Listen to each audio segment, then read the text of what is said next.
celebramos que nuestro Señor y Salvador vive. Y esas son buenas noticias. Gracias por su amor tenemos vida eterna. Y nada puede separarnos del amor de Dios, que es en Cristo Jesús, Señor nuestro. Y tenemos esa certeza. Ok, vamos a empezar abriendo la palabra de Dios. Y vamos a ir todos al Evangelio de Mateo. El Evangelio de San Mateo, capítulo 28, verso 1. Estoy muy emocionado, de verdad. Dios va a hacer algo en tu vida el día de hoy. Así que espero que puedas recibir su palabra. Baja la guardia. Estás en un lugar seguro, donde no hay personas perfectas. Y si ahí por casualidad se nos coló un perfecto, te equivocaste quizás de iglesia. El domingo por la mañana temprano, cuando amanecía el nuevo día, María Magdalena y la otra María fueron a visitar la tumba. De repente se produjo un gran terremoto, pues un ángel del Señor descendió del cielo, corrió la piedra a un lado y se sentó sobre ella. Su rostro brillaba como un relámpago, su ropa era blanca como la nieve. Los guardias temblaron de miedo cuando lo vieron y cayeron desmayados por completo. Entonces el ángel les habló a las mujeres. No teman, dijo. Sé que buscan a Jesús, el que fue crucificado. No está aquí, y todos juntos decimos, ha resucitado, tal como dijo que sucedería. Vengan y vean el lugar donde estaba su cuerpo. Amado Padre, bendito Señor, ¿cómo no darte gracias en este día tan especial en el que nos permites reunirnos para recibir tu palabra? En el que puedas transformar nuestra mente, nuestro corazón y nuestras vidas. Todos nosotros reconocemos que te necesitamos, Señor. Decimos que sin ti no tenemos nada, Dios. No solo nos acompañes en este día, sino que tu Santo Espíritu nos llene, nos guíe, nos controle y nos renueve, para que podamos hacer tu santísima voluntad. Gracias, Dios, por este hermoso domingo. Oramos esto en el precioso y bello nombre de Cristo Jesús. Amén, amén y amén. Muy bien, voltea a alguien a tu costado y dile lo siguiente: te ves muy bien. Vamos, dile a alguien, te ves muy bien. Ok, ahora voltea al que no elegiste y dile, tú también te ves más o menos. Tú también te ves más o menos, porque yo desde acá los veo y se me ven muy bien. Dicen que de tal palo tal astilla, solo puedo decir esto. Después de la resurrección de Jesús, ya en el capítulo 28 en el que hemos leído, en el mismo capítulo de la resurrección, tenemos también la ascensión de Cristo, cuando Cristo se despide y convoca a sus discípulos para entregarles quizá la tarea divina más grande que el ser humano haya podido recibir. ¿Cuál es? Llevar su mensaje por todo el mundo. Los convoca y les entrega este mandato. Hablen de mí y enseñen que el único camino soy yo. Y que todo lo que ha sido hecho ha sido a favor de la humanidad. Hasta ahí todo bien. Y es donde nosotros tomamos la historia. Y saltamos al verso número 16. Cristo ha sido resucitado, los discípulos están reunidos. Verso 16, entonces los 11 discípulos salieron hacia Galilea y se dirigieron al monte que Jesús les había indicado. Y cuando vieron a Jesús, cuando pudieron observar que Jesús otra vez efectivamente había resucitado, ¿qué actitud tuvieron? Todos juntos decimos, lo adoraron. Es lo que hemos hecho acá hace un momento. Lo adoraron, alzaron las manos y declararon, tú eres el Mesías, tú eres el Cristo. Pero también, no solamente lo adoraron, sino que también, ¿qué nos dice la palabra del Señor? Qué extraño. ¿Uno puede adorar a Dios y a la vez dudar? Esto es lo que llamamos crisis de fe. Cuando estoy aquí, pero no entiendo. Cuando amo a Dios, pero a veces me pregunto por qué las cosas suceden como están sucediendo. Cosas como estas me alegran el corazón. No es que yo sea malicioso, pero cuando veo a alguien atravesar por una situación complicada, no es que lo celebre, no me malentiendas, pero me hace sentir bien. Porque digo, si ellos siendo los discípulos tuvieron dudas, yo me siento tranquilo también porque tengo muchas dudas. ¿Alguien se puede identificar? ¿Alguien siente este tipo de cosas? Es nuestra naturaleza, a veces como que alegrarnos que alguien a quien, digamos, admiramos también atraviesa por problemas. La otra vez, hace tiempo, en Lima, un amigo pastor, a quien yo admiro bastante, me invitó a almorzar. Fuimos a almorzar y en la mitad del almuerzo, su esposa le estaba llamando la atención. Y yo no sabía dónde meter la cabeza. Solo miraba hacia abajo y decía, ay, no soy el único. A mí también mi esposa me llama la atención. Y es que ver que otros tienen complicaciones, también es como que me alivia. Es como, ay, no soy el único.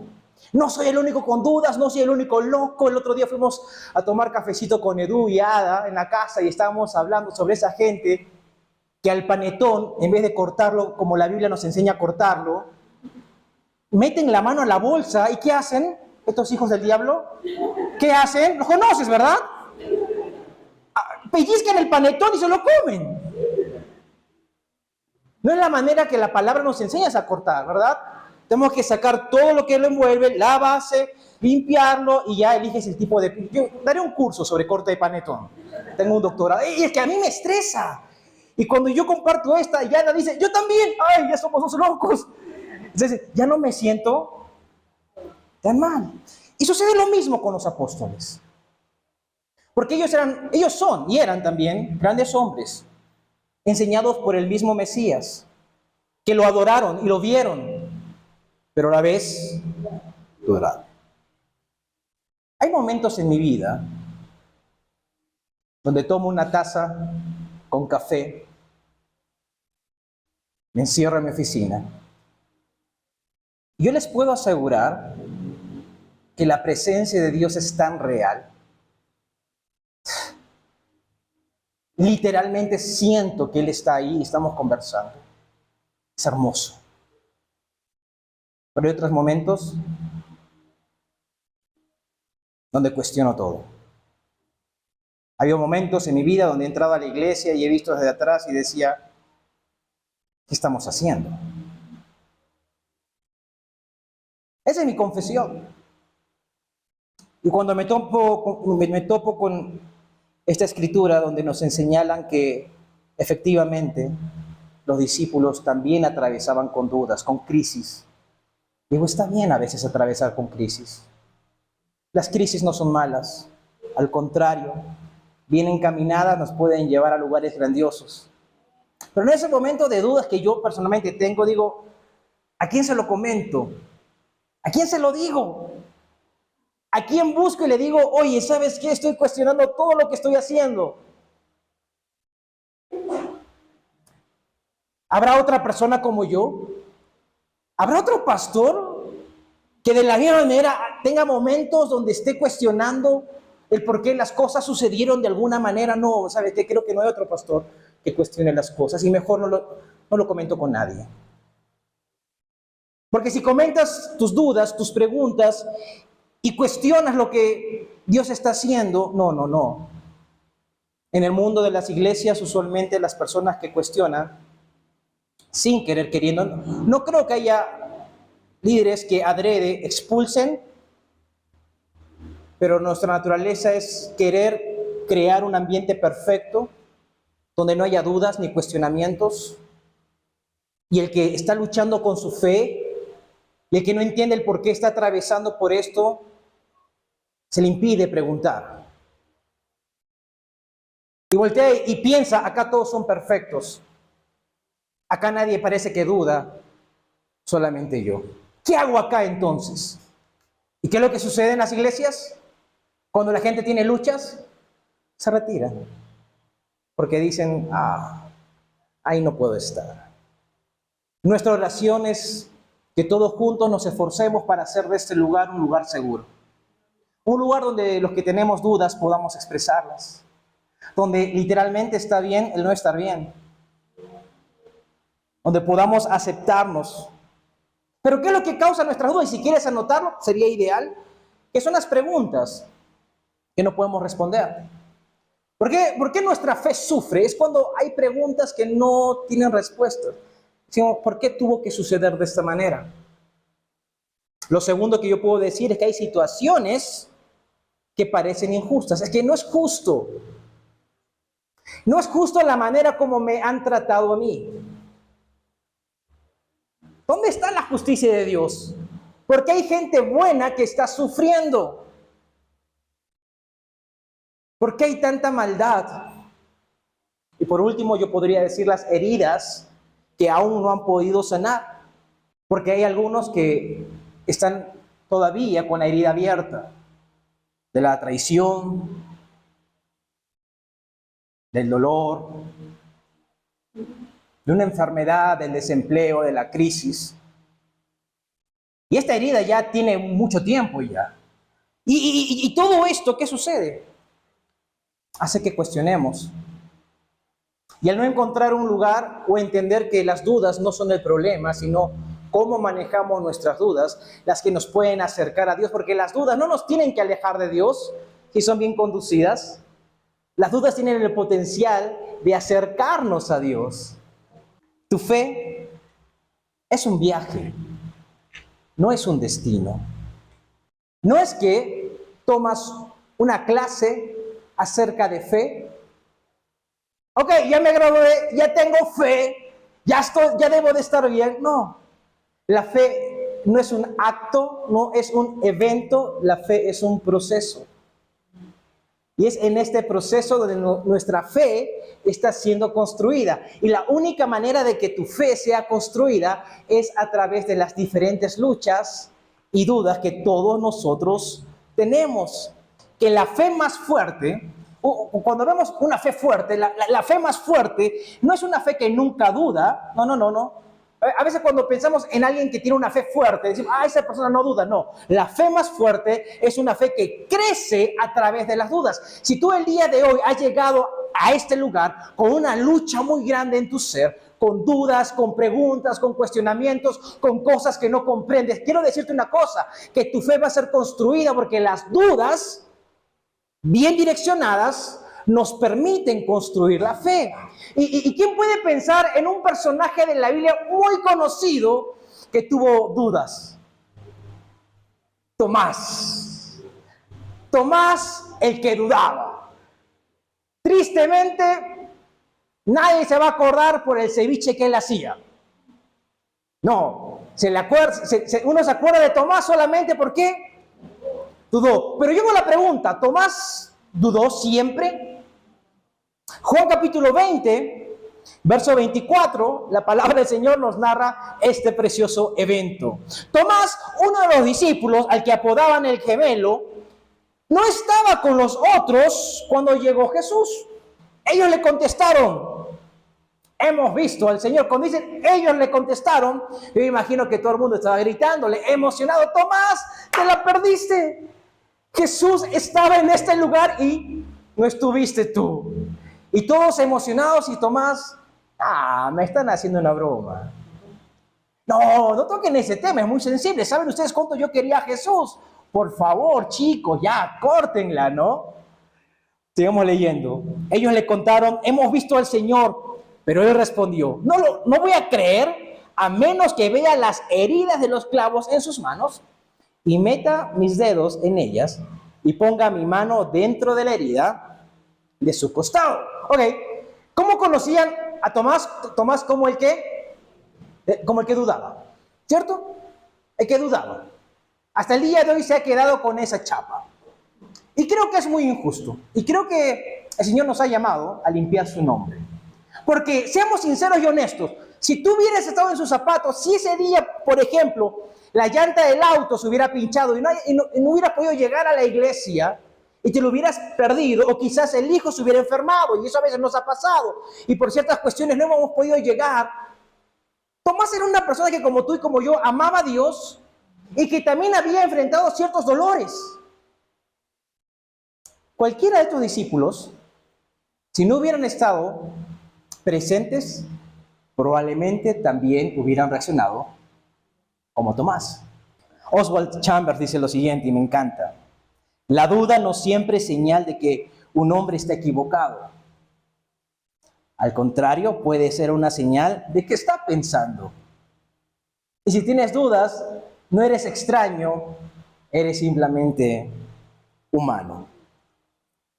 Ahora, si podríamos calificar un poco a Tomás, porque sé que Tomás usualmente es visto como, nivel bajo, alguien que duda, que no tiene fe. Pero si estudiamos un poco la vida de Tomás en la Biblia, Tomás era el que amaba al Señor y estaba dispuesto a morir por Cristo. Si abrimos las Escrituras al Evangelio de Juan capítulo 11, tenemos una parte muy interesante de Tomás. Lázaro había muerto, ya estaba 4 días que estaba fallecido, había sido enterrado, y es cuando Jesús le dice a sus discípulos en el verso 14, entonces Jesús le dijo claramente, Lázaro ha muerto, y me alegro por vosotros de no haber estado allí, para que creáis, vamos a él. Dijo entonces, ¿quién? Tomás, llamado Dídimo, con sus condiscípulos. ¿Y qué dijo Tomás? Vamos también nosotros, ¿para qué? ¿Sabes? Si Jesús se va a exponer, vamos y acompañémosle. Si Él va a morir, también estamos dispuestos. ¿Pueden ver coraje en ese punto? Tomás no era un miedoso.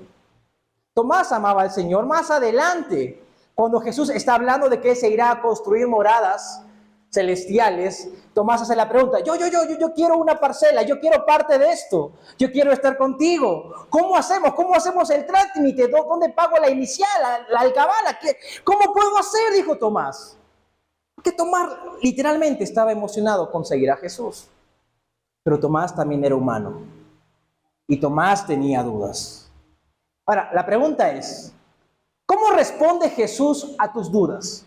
¿Cómo responde Jesús a tus luchas? Porque aunque no lo creas y lo tienes bien guardado, Él conoce tus luchas.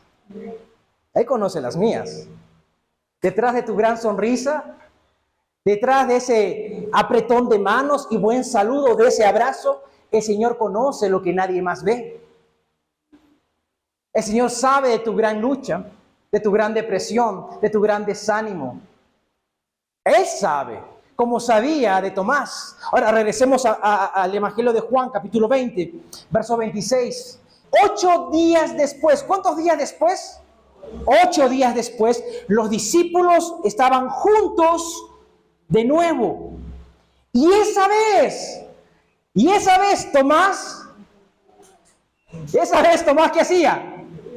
Sí estaba ahí presente. Ok, lo detenemos ahí, esto me encanta. ¿Sabe por qué? ¿Tomás tenía dudas? ¿No sabes qué hizo Tomás? Regresó. Con dudas, él dijo, igual voy. Eso es lo hermoso de ustedes. Que aún con dudas y sus luchas, siguen avanzando.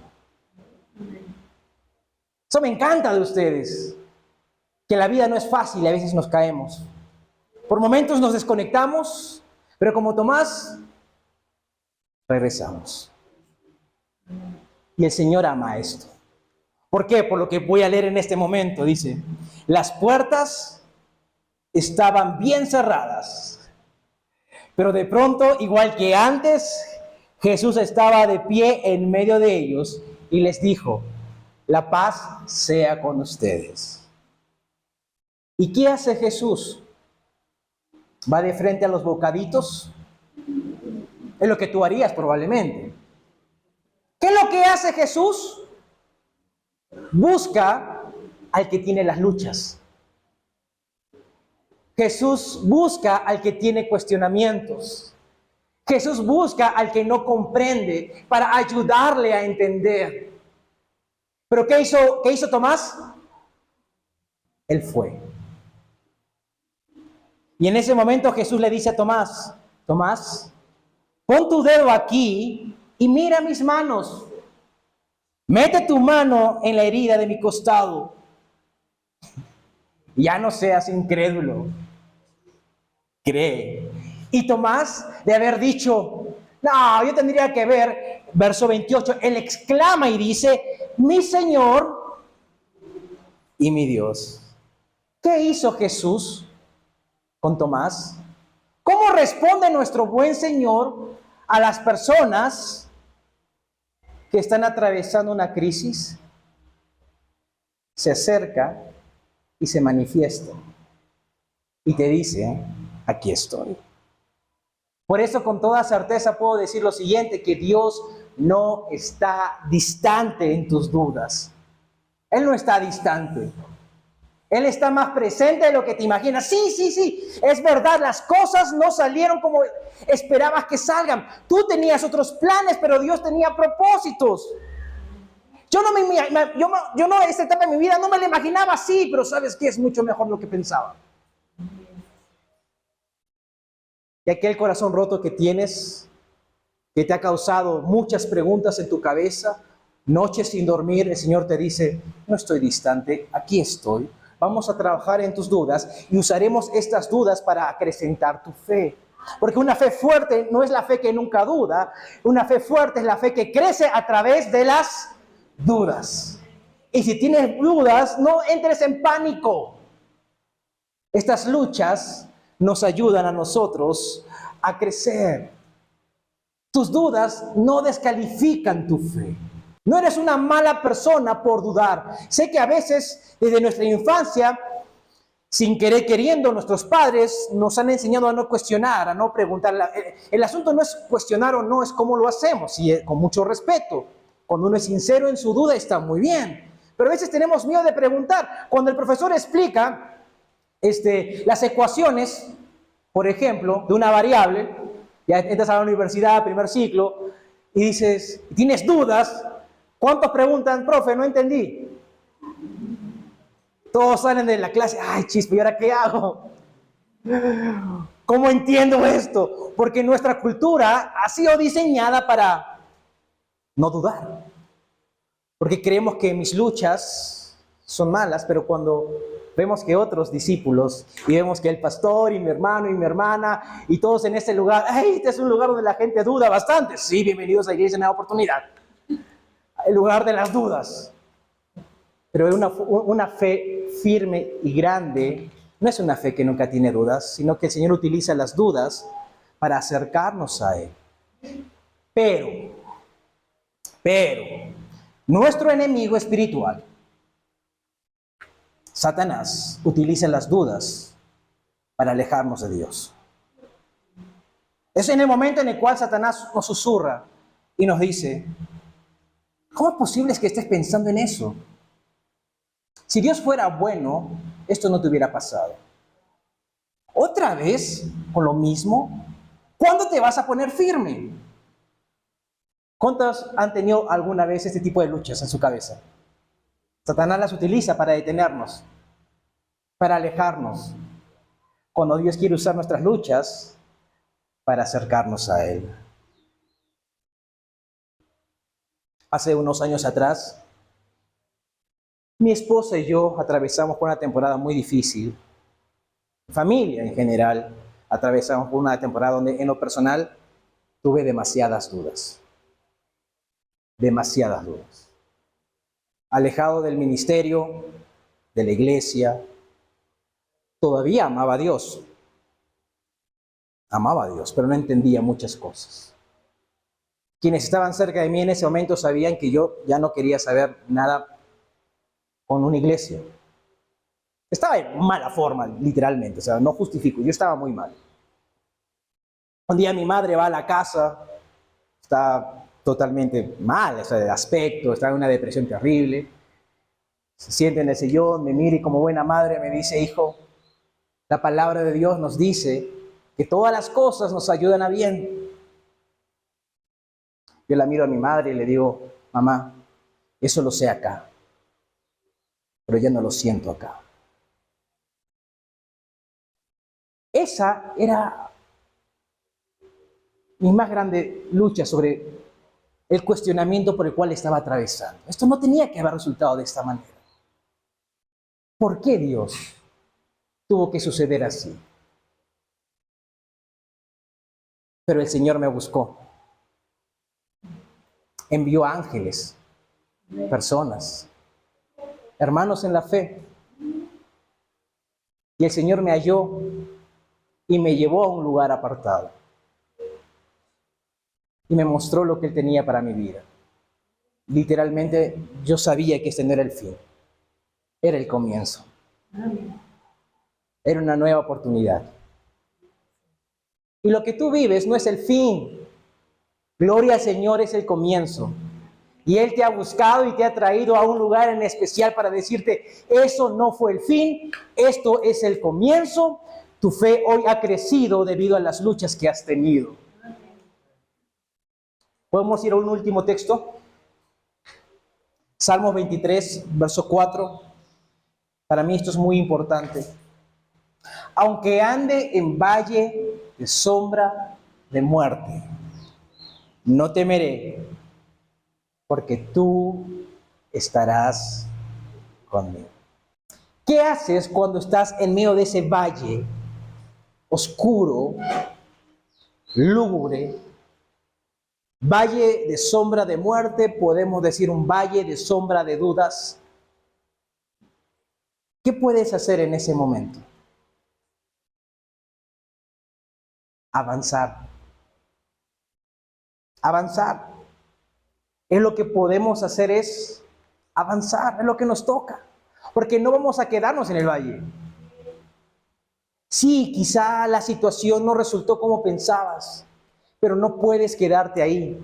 Estás con su compañía, estás con su presencia. Él ha prometido, hijo, aquí estoy. Como a Tomás le dijo, hey, aquí estoy, tócame, soy realidad, le dijo a Tomás.